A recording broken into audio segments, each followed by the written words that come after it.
This is the continuation of functional units and its operations. As we have seen earlier, there are 5 functional units, namely input, output, ALU, memory and control units. We have seen that in previous session. And today we are going to see the operations to be performed. The basic operations to be performed by the computer are classified as 4 steps. That is nothing but the computer should accept the information from the program, and the data should be written into the system using the input unit. All those data and programs are to be stored in the memory. After that, the information which is stored in the memory has to be fetched by the program counter, and it must be sent to the ALU where the program is getting executed in the ALU. After processing the program or instruction in the ALU, the output will be displayed from the system through the output unit.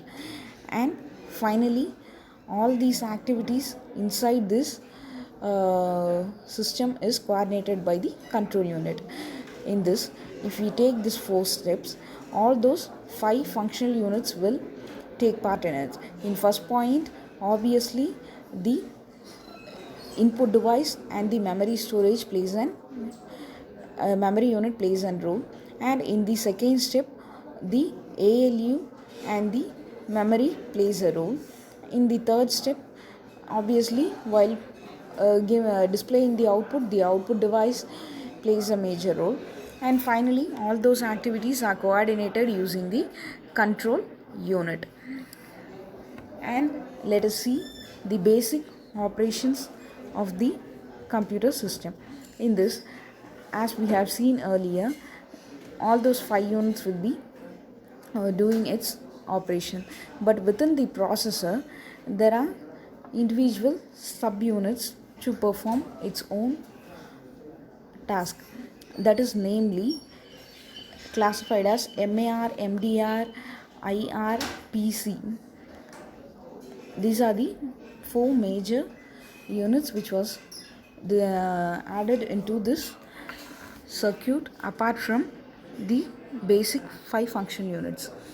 In this, MAR stands for Memory Address Register, MDR stands for Memory Data Register, PC stands for Program Counter, and IR stands for Instruction Register, where R0, R1 to Rn-1 are the general purpose register which is used to save the informations. And control is nothing but the control unit which generates the control signals, and ALU is nothing but it is used to perform the operations. And this IR is nothing but it is the instruction register which is also known as current instruction register, CIR. It is used to hold the instruction which is currently being executed in the system. That is the major work of IR. And IR is used to save the instruction word in its memory location. And the IR fetches the data from PC. PC is nothing but it is the program counter. It keeps track of the execution of the program, whereas while IR has the content of the current executing instruction, PC has the content of the memory address of next instruction which is going to get executed. After IR completes its work, the IR fetches the instruction from PC, and PC will get incremented for the upcoming next instruction in the program. And MAR stands for Memory Address Register. It holds the address location to be accessed for the data for the current instruction which is getting executed in the IR. And MDR is nothing but it is the memory data register. It contains the data which has to be used for processing. That is nothing but the input data which we are given and the output data after processing will be stored in memory data register. In another way, MAR holds the data of the address location which was present in MAR. Okay, the data present in MAR will be present and fetched in MDR, and it will be used for processing, and the output will be displayed. And another one thing, all these processing will be done using interrupt signals.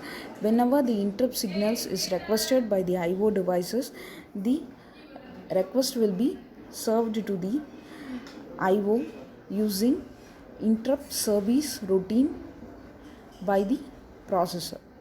This is the way the instruction is getting executed within the processor. And this is the example of basic instruction which was getting executed within the processor.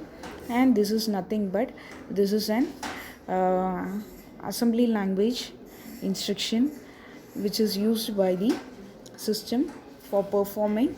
First instruction is for addition of location A and R0, and second one is nothing but it is for loading the data of R1 and for adding the data of R1 and storing it to R0. This is the very basic instruction which is executed in the processor.